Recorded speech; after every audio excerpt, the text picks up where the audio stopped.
You ever notice how every time someone talks about safe cities in the United States, they always make it sound like your only options are a sleepy town with one gas station and 3 churches, or a small Texas town with super relaxed gun laws that make a trip to the grocery store look like you went to the OK Corral?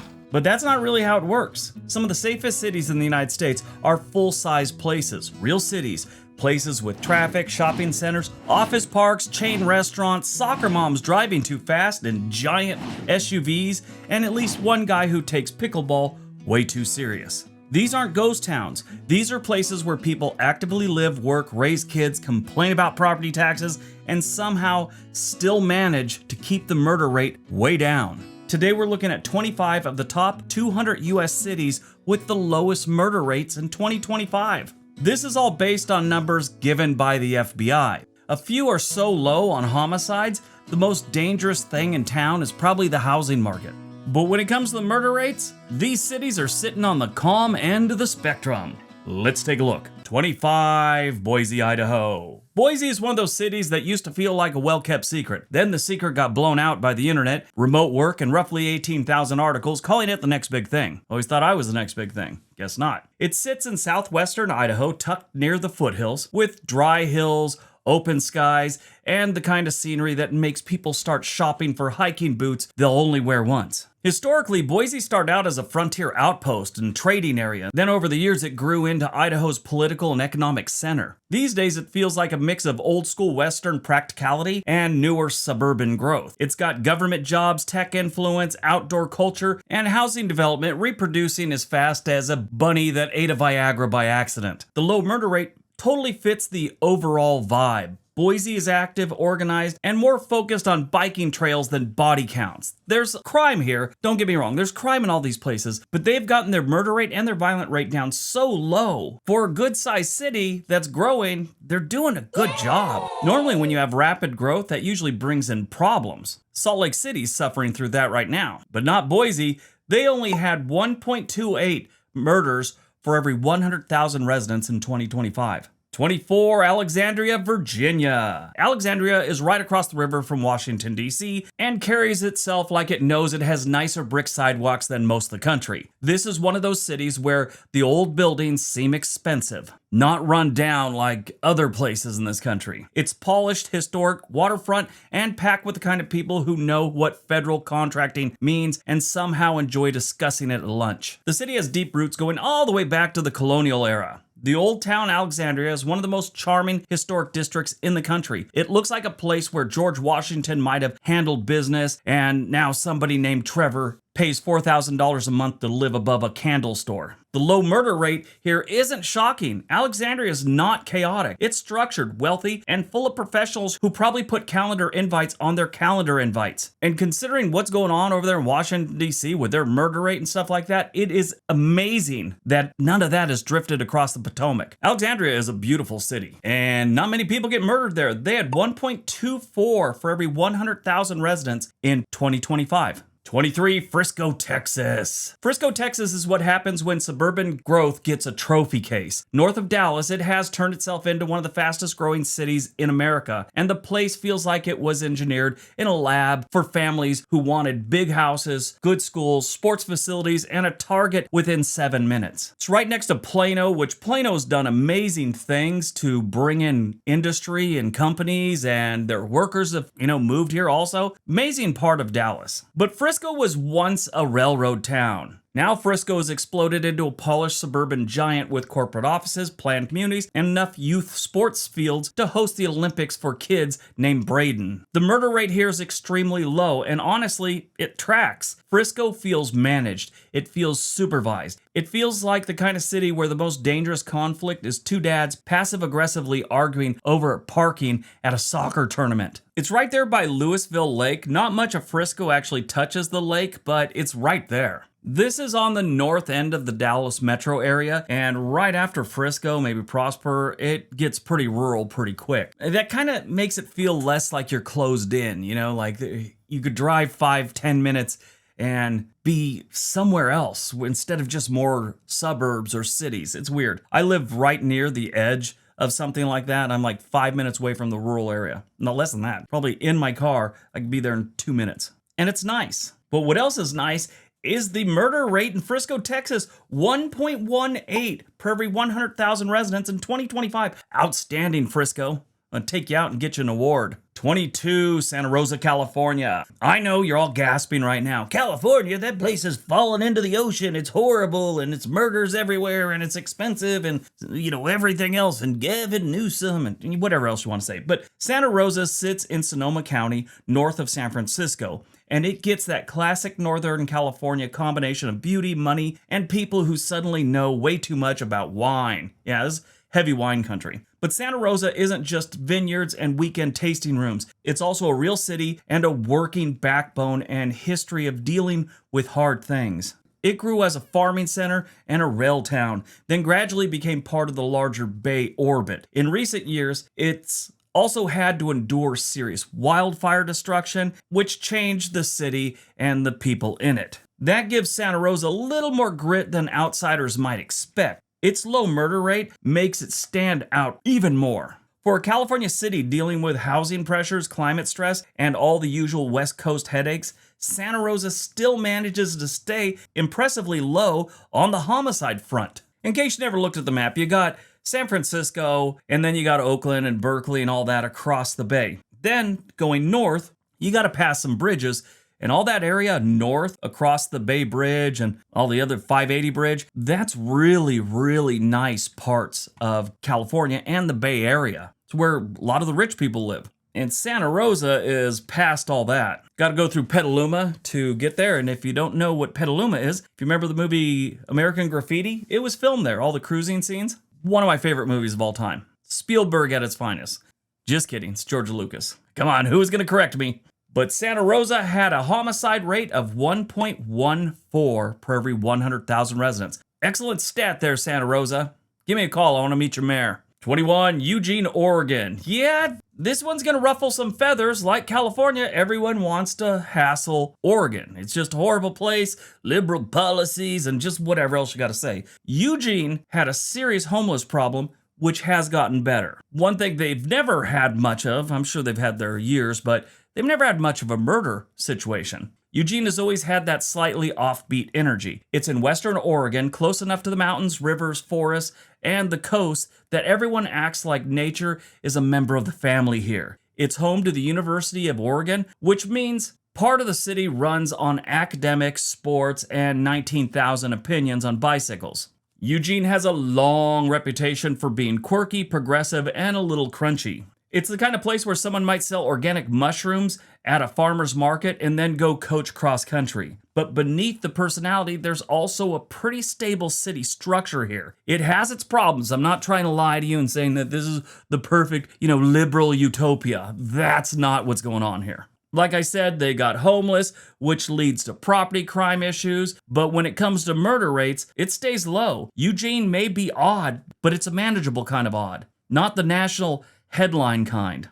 I like Eugene. I think most people that go to Eugene really do like it. It's got the horrible rain, just like everywhere on the western side of Oregon, but it's a nice city. And chances are you might not get croaked there by somebody else. Their murder rate in 2025 was 1.12 for every 100,000 residents. Number 20, Chula Vista, California. Chula Vista sits just south of San Diego near the border, and it has quietly built one of the better reputations in Southern California. I know, again, hard to believe. Settle down, don't start typing until I explain the whole thing. It doesn't always get the flash that some coastal cities nearby do, but it doesn't get all the headaches either. It's not a bad trade-off. Historically, the area was tied to ranching and agriculture before suburban growth took over. Today, it's one of the larger cities in the San Diego metro area and is one of the more diverse also. Military families, working families, commuters, longtime locals, all mixed together here. It feels lived in, and it also feels functional. And its low murder rate is especially impressive considering its size.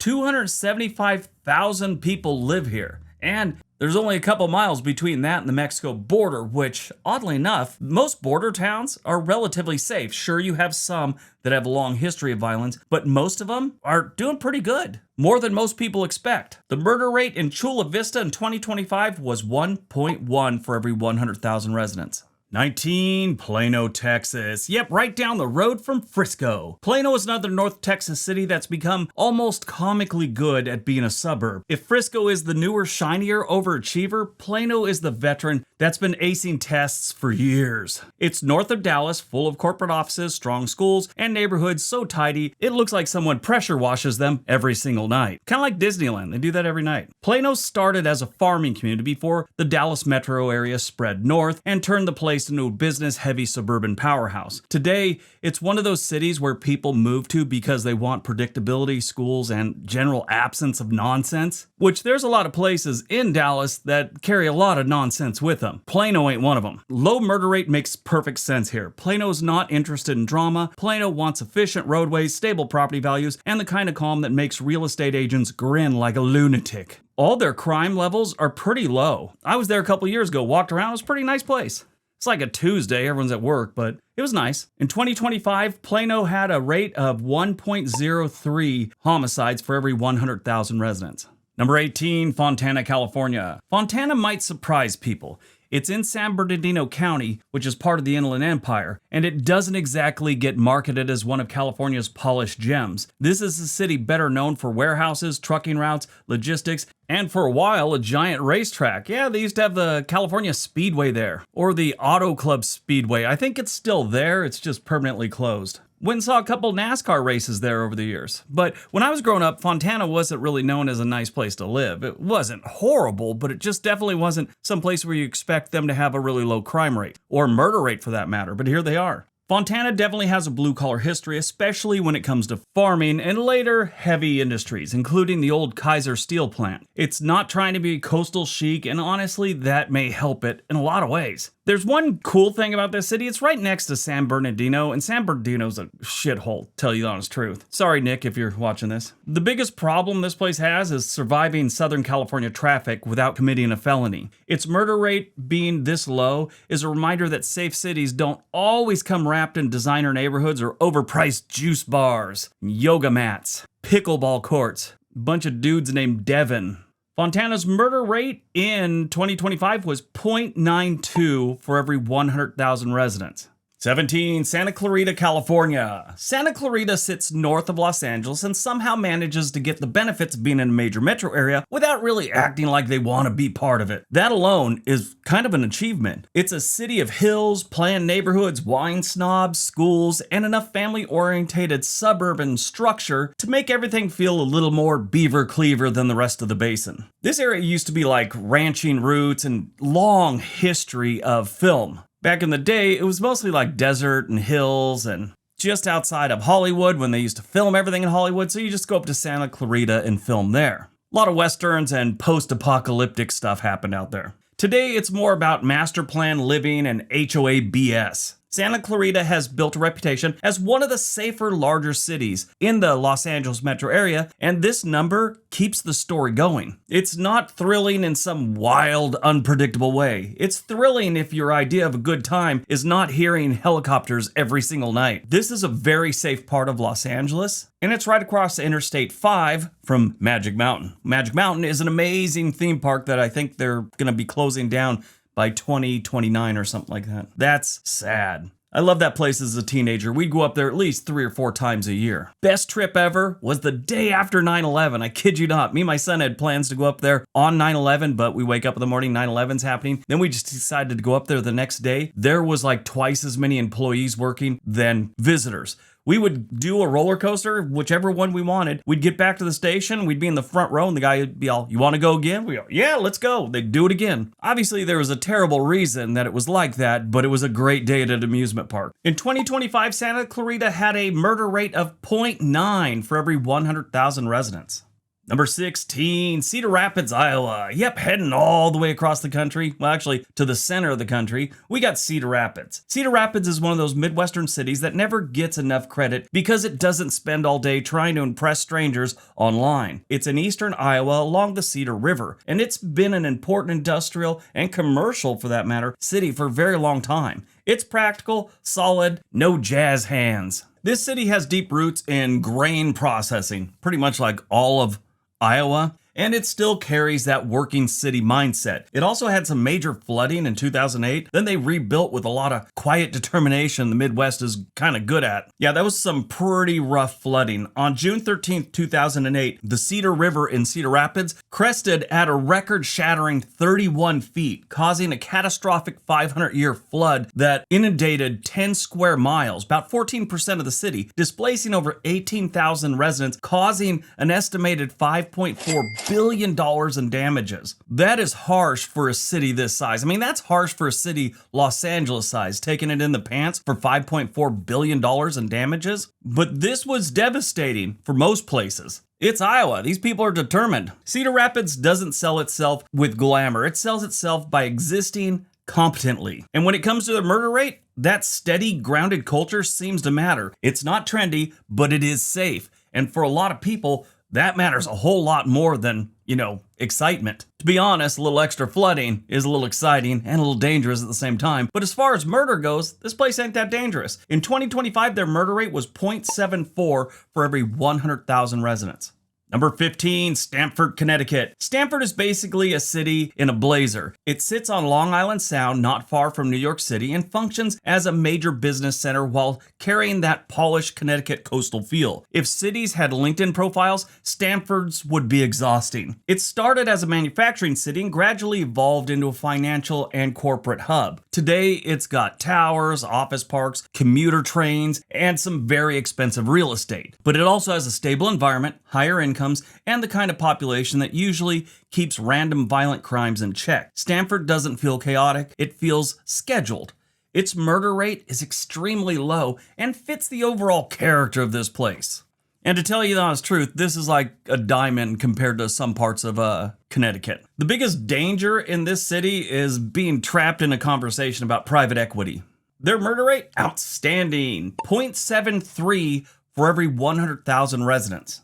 Number 14, Fullerton, California. Yes, going back out to California. And it is definitely not our last trip out to the West Coast. Fullerton has more personality than a lot of Orange County cities. If you don't know where Orange County is, it's south of Los Angeles. It's where you'll find Disneyland, Knott's Berry Farm, and Angel Stadium. And it's also home to Cal State Fullerton. And it has that rare Southern California mix of suburban comfort and actual sense of place. Some parts seem new and like master planned, while others feel old school suburban. The city started with agriculture and rail, especially when it comes to citrus. This kind of area is known for it, hence the Orange County. It's not named after the color, it's named after the fruit. But this place blew up in post-war suburban growth phase. Fullerton still has a downtown that feels like a real downtown, not just a developer's idea of one. And that helps give it some texture and some life and some comfort, I guess. The low murder rate makes it even more appealing. Fullerton feels active and lived in without tipping into disorder or anything of that nature. It's definitely not dangerous.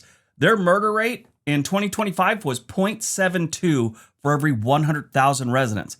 Very safe.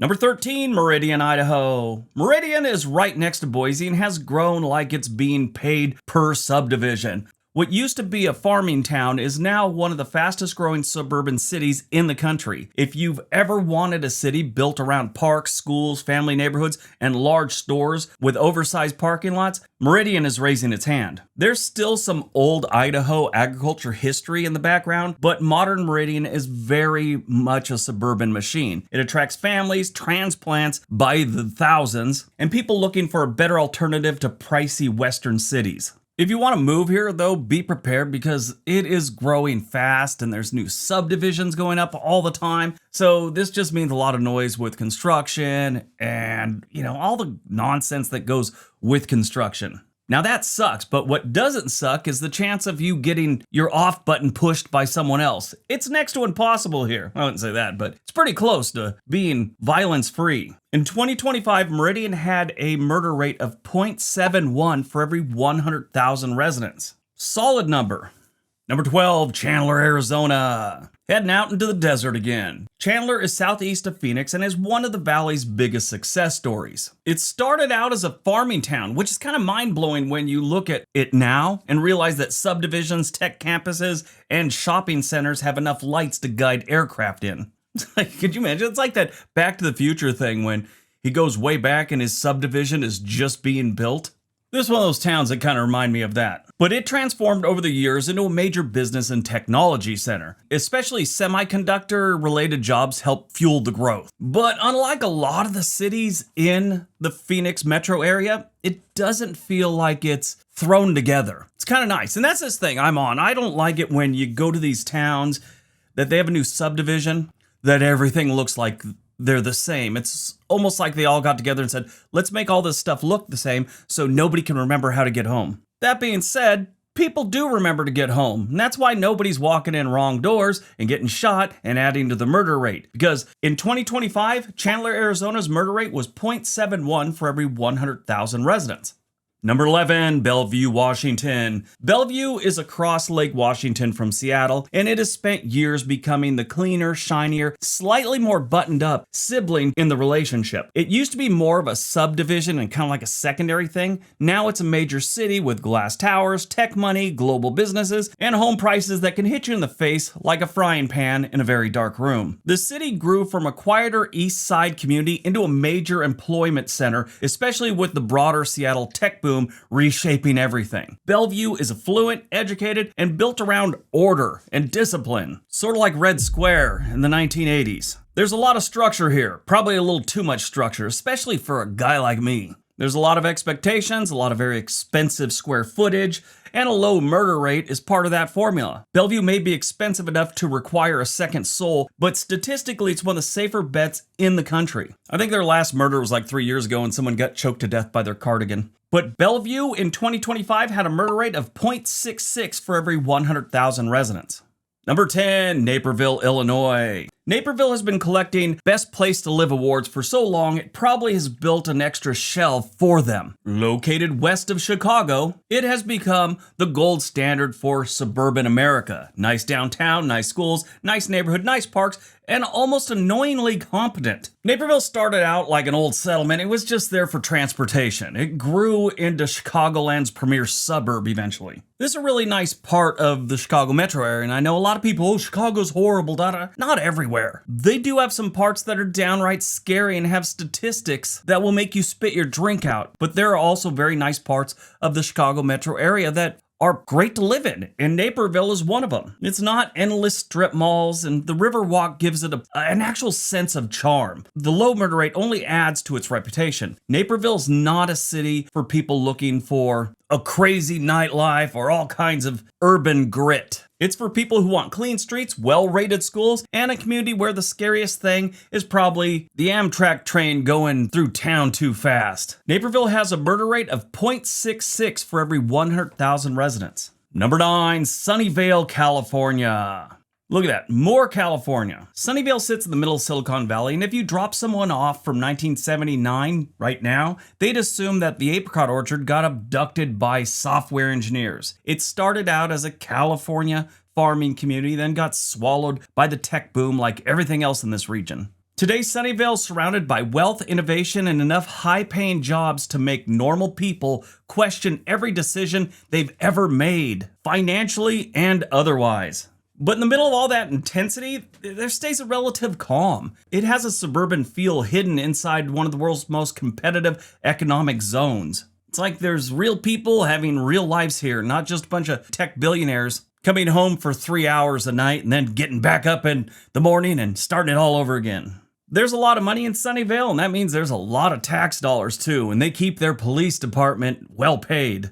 And that helps keep down the murder rate, I imagine. In 2025, Sunnyvale had a murder rate of 0.66 for every 100,000 residents.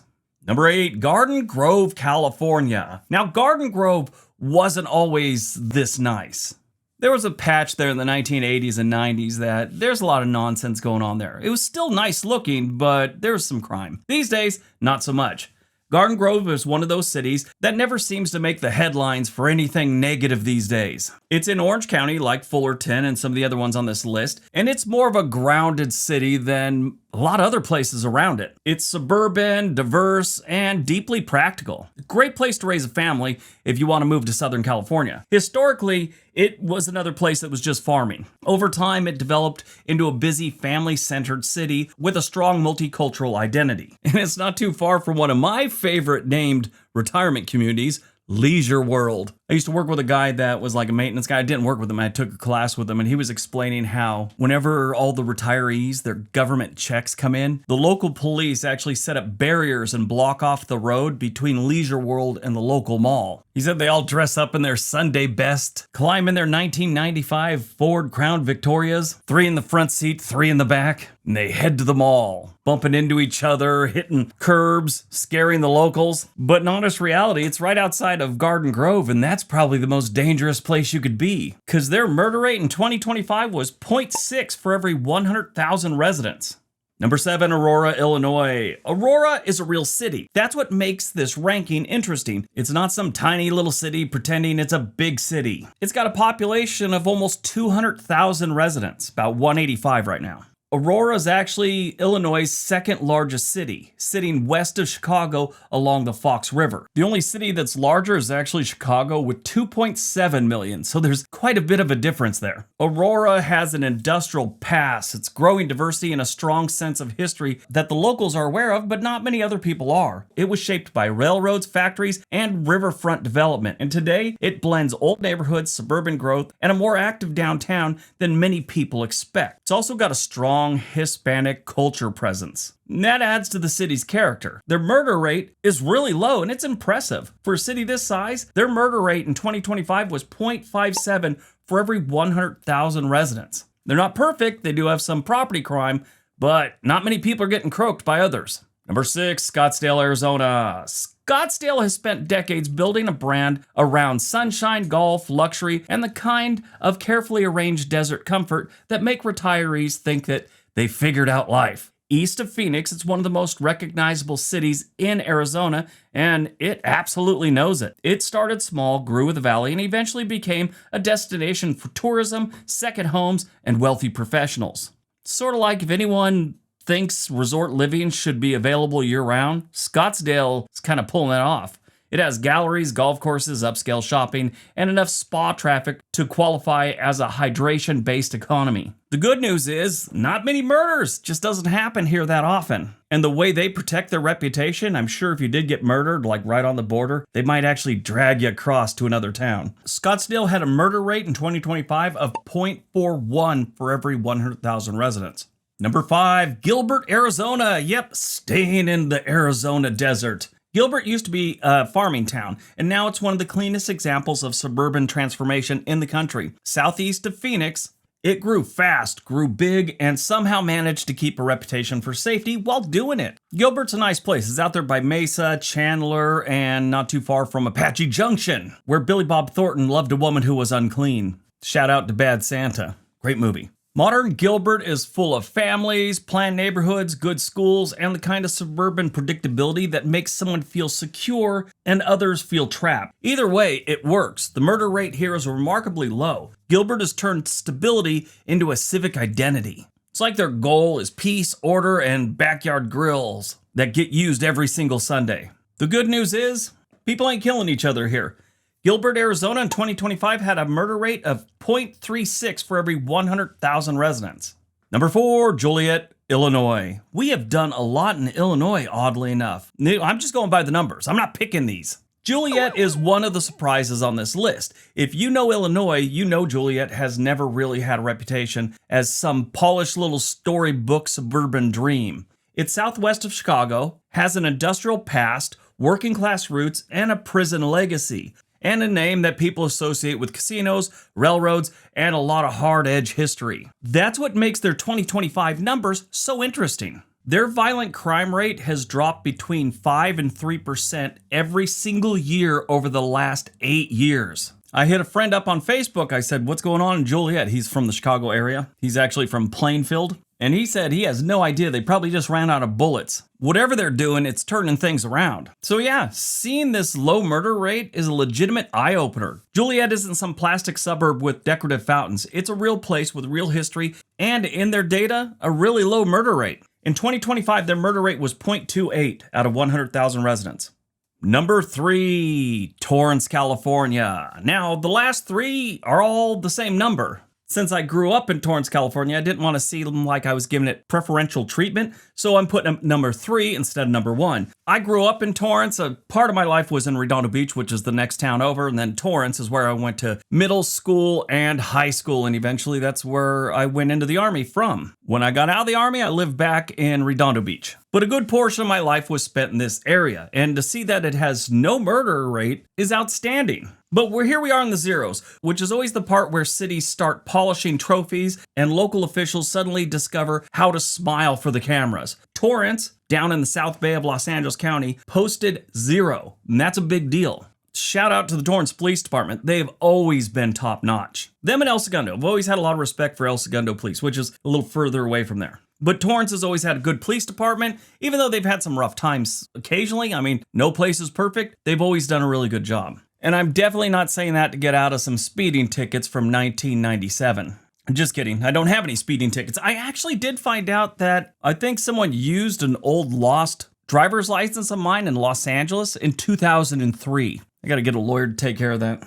Yeah, in case you don't know, it stays on your record that long. 23 years later. But Torrance is one of the more balanced communities in the LA region. It has residential neighborhoods, business areas, a strong Japanese-American presence, good schools, and you're pretty close to the beach. I mean, part of Torrance is actually Torrance Beach. The town Redondo Beach has less oceanfront property than Torrance does. And it's not nearly as expensive as some of the other cities on the coast here, like Manhattan Beach. Extremely expensive in Manhattan Beach. This also started off kind of like a planned industrial city, and that industry was aerospace and the war effort back in the 1940s and 50s. Where I grew up, we all had the same house. I mean, there was like 4 different floor plans, and all my friends and I lived in one of those floor plans. So you go to their house, and you knew which every door was. It was a bathroom, or you knew it was the front bedroom, the middle bedroom, or the back bedroom, or the office. You had a family room, a dining room, and a living room, all in the same place, just separated by different floorings. But posting a 0 murder rate in Southern California metro area is truly impressive. That's not luck. That's a city getting a lot of things right. And like I said, they had 0 for 100,000 residents. Number 2, Overland Park, Kansas. Overland Park is one of those cities that has spent years perfecting suburban America like it was preparing for a final exam. It's south of Kansas City and consistently ranks well for schools, family parks, and overall livability. It's not flashy. It doesn't need to be. It's a decent place to live. It often pops up as one of the best places to live in the United States. The area grew from farmland into the Midwestern's most successful suburban centers. And today it's known for its safe neighborhoods, strong income, and well-maintained everything. Not just a few things, everything is well-maintained here. A 0 murder rate only strengthens that appeal. Overland Park isn't trying to be cool, it's trying to be dependable, and it's kind of annoyingly good at it. Overland Park's murder rate was 0 for every 100,000 residents.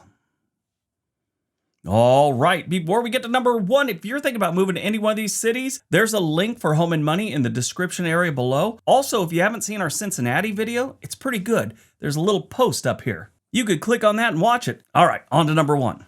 And number 1, Orange, California. Yes, we've already talked about Orange County, but Orange is in Orange County, and it's the number 1 spot. You've got Orange, California, also posting 0. This town is in central Orange County, and unlike a lot of cities around it, this one actually has a strong historic identity. It doesn't just feel like an endless spill of suburban sprawl. It feels like a nice place to call home. The town grew out of citrus growing. Today, it still has an old town, traffic circles, historic homes, and a strong local character that many neighboring cities don't have. It's suburban, sure, but it's not soulless. It has some texture. It has a little charm. And apparently, at least in the data, it also has no murders in 2025. That's an incredible result for a city in the middle of one of the biggest metro regions in the country. Orange is a nice place. I've been there many times. Always had a good reputation. And their murder rate? 0 for every 100,000 residents. So what did we learn from this list? First, a lot of cities are suburbs, and that matters. Suburbs with stable economies, strong schools, family-oriented populations, and a relatively high income are going to do better in the murder statistics most of the time. That's not exactly shocking, really. It's hard to keep homicide numbers high when half the city is busy coaching softball and redoing their kitchens. All that stuff matters. That's today's video. Everybody have a great day. Watch one of the two videos being suggested right now. Be nice to each other.